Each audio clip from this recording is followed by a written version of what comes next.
So I'm sharing this. It is my emotional healing journey, how I went from being dissociative identity disorder to being integrated and whole and just full of joy and peace, and got past the darkness and the pain and the suffering that I was in. And so I'm sharing my story with you, hoping to give you hope, hoping to let you know what my journey was like. Everyone's journey is different. Everyone's story is different. Even people that have DID, their stories are all different in how they function and cope. And mine was listening to my stories. I needed to listen to them. They wanted someone to hear their story. And so that's what I had been starting to do.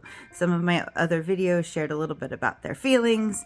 And that is where I found myself. I am still trying to hear their voice. I am not ready to hear their stories yet. They terrified me. I used to call myself the chicken because I just could not hear their stories yet. But I also was trying to build relationships, because you can't heal alone. You just can't. You have to heal in community. And I had just done a Christmas show with a few people, and I liked the connections. They were really sweet, and they decided to start a Bible study on Friday nights, and they called it the Artist Ministry Group. And we went through a book called The Heart of the Artist. And it was a great book to go through, and it was a great place for people to get together. And I'm like, I could try this, maybe. But there was so much anxiety on the inside. And I remember talking to Leah about it, and I just went, the chaos in my head, I have so many different opinions. I want to go, I don't want to go, I want to stay home. No way. I'm not letting other people into my life. I was hurt so bad by everyone else. I can't trust anyone else. And it's like, yes, but these people haven't hurt you, and you need community. And it's just this back and forth. And I asked her about it, and I said, how do you process this? And I also threw in the Bible verse that was thrown at me, a double-minded man is unstable in all his ways. I'm like, I'm more than double-minded. I've got 15 minds.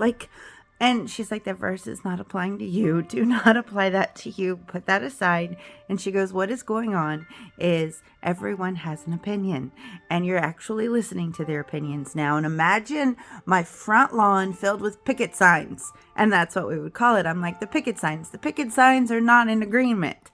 These are voting for this. These are voting for that. And it was a challenge to try to read the picket signs, honor them. Yes, I hear the fact that you don't want to go, and I hear the fact why you don't want to go. You're scared. You're scared of being betrayed. You're scared Leah's not going to be there. You're going to have to stand up for yourself on your own. Can you do that?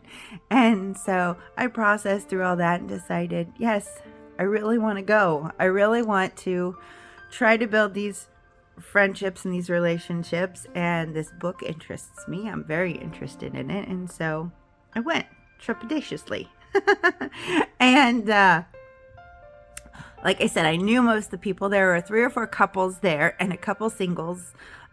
And they were just so sweet and so kind. And yes, because it's an artist ministry group, people would read poems, people would share stories they wrote, people would share art that they drew.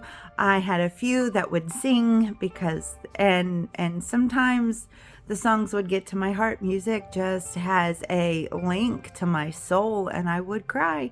And I'm like, and I believe they asked me at first, you okay? Do you want us to pray for me? No, nobody gets to pray for me. No one. You want to talk about hearing screaming on the inside of my head? No prayers. But they honored that. They honored I didn't need a prayer. Just let me sit here and cry. I'll be good. I'm all right. I am safe. I'm with you guys. And they honored that, which was really, really awesome. So one, it empowered me to speak up for myself and the little ones on the inside. And it also just helped me build relationship with these people who listened to me. So that was a big thing. And then what was really cool is because of the environment I was in and everyone was sharing, I decided to write. And what I knew was the things that were going on inside of me and just the things I'd struggled with. And so I went and wrote my first story and brought it to our artist ministry group, and I shared it with them with trepidation. How are they going to take this? And they met it with such kindness. and such wonderfulness. In my next video, I will share the short story that I wrote to explain where I was and why I didn't want any of them to pray for me. And I just put it in a visual that I think they understood. So there's so much more to my story. Thank you so much for listening.